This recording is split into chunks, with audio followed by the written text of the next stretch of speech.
Greetings, friends. For today's book review, we will be discussing Noon in Florida by Jim Latham. In short, it's one of the best collections of short stories I've read in a long time.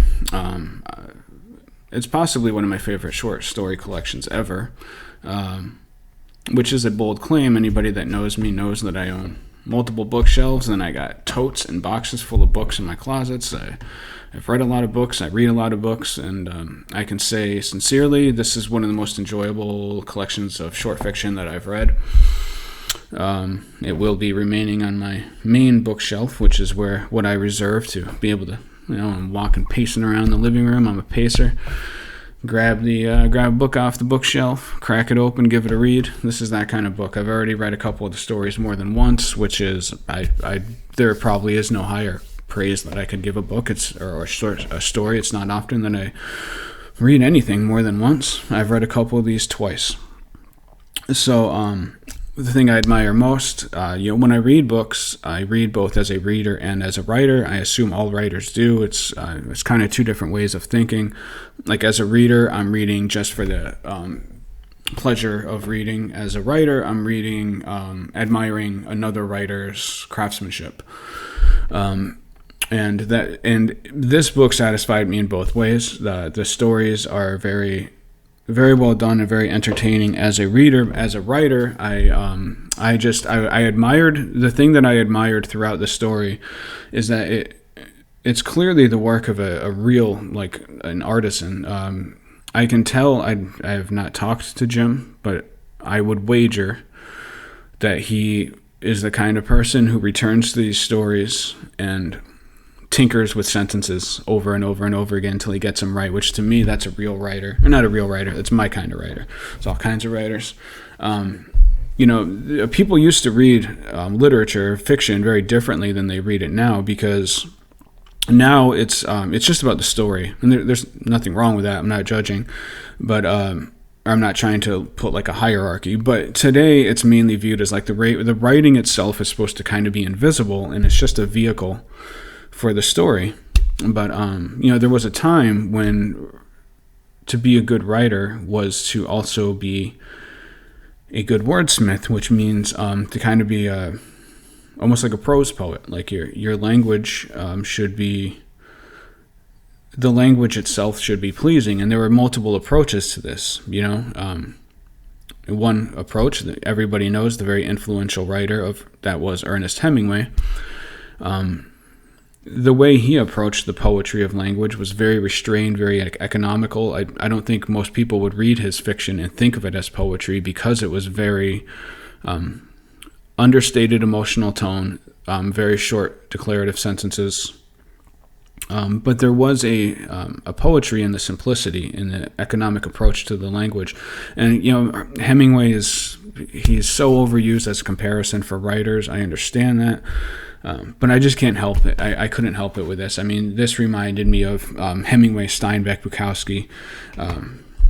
Just harks back to the day when you had these gritty, what I would call masculine writers, manly writers. And Latham clearly he falls into that category. And I really appreciate it and I really admire it. And it's not the kind of writing that I find so much anymore. I'm not really sure why that is. I think maybe it's just culturally, it's just not a receptive time for that kind of subtext and emotional restraint. And I don't know. I'm not really sure. But I guess it doesn't really matter, because what matters is that I just really dig the book, and I would highly recommend it to anybody. The stories are very short, which, like, let's face it, in today's day and age, people are preferring shorter and shorter materials to read. Well, most of the stories in Noon in Florida can be read in a couple minutes.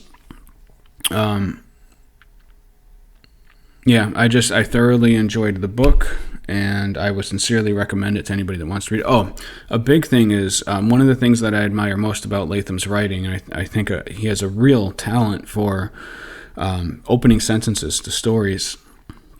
And any writer knows consciously, and any reader knows instinctively, maybe also consciously, that the first line is like crucially important, because the first line is the hook. It's what draws you into the story. But even beyond that, it sets the entire tone for the story. Like a good first line, you should be able to read the first line of a story and kind of get a feel for the kind of story that you're about to read.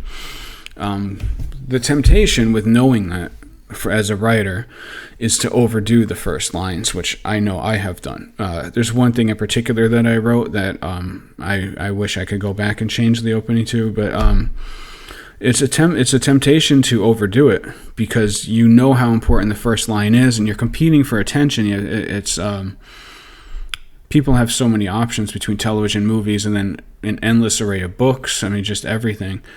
And I mean, you're competing with porn nowadays, man. But so there's that temptation to really like overdo the first line. But Latham nails them, man. He nails them, and it's something I really admire. And I got two examples here. One of them is from the story Keeping Time. And the opening sentence is, 3 of us stand around Dad's hospice bed like background singers around a microphone, but we're not harmonizing. I love that line because, number one, it's a funny image to think of people, to compare people around a hospital bed to singing into a microphone. But number two, despite the humor, you also know, you understand the pathos of it. I mean, they're around their dying father, you know, and it drops us right in the setting, which is the hospital bed, and it accomplishes all those things with one single sentence. I just think it's a great first sentence. I really admire it. Another one. This one I admire because it's odd enough that it really hooks your attention. And this is the first line to a story titled Mermaid Palms. And it goes, with their roots exposed to the air and their delicate fronds spread on the lawn, the 3 royal palms looked as helpless and naked as beached mermaids. I love the image, man. I love it. But also there's a little bit of rhyming there going on with their delicate fronds spread on the lawn, the 3 royal palms. Yeah, I mean, that's a killer opening sentence too. And that is something I really admired throughout the whole book. And I think every single opening sentence to one of the stories made me go, dang, like, it made me a little bit jealous. So yeah, man, what more can I say? This will be on my main bookshelf, and it is one of those books that I expect to just pop open and read now and then for years to come. And like I said, there's no higher praise I can think of to give a book than that. So yeah, check it out, man. It's a damn good book. It's a damn good book, and Latham is a damn good writer. And if you dig that kind of stoic, emotionally restrained stories, full of subtext, and stories that assume that you're an intelligent person that can detect that subtext, or can interpret that subtext, then check it out, man. This is just a damn good book by a damn good writer, and that's it. And lastly, real quick, if you've been admiring this shirt, which I know that you have, I'm going to post the link below. You can buy your own Save the Oxford Comma shirt.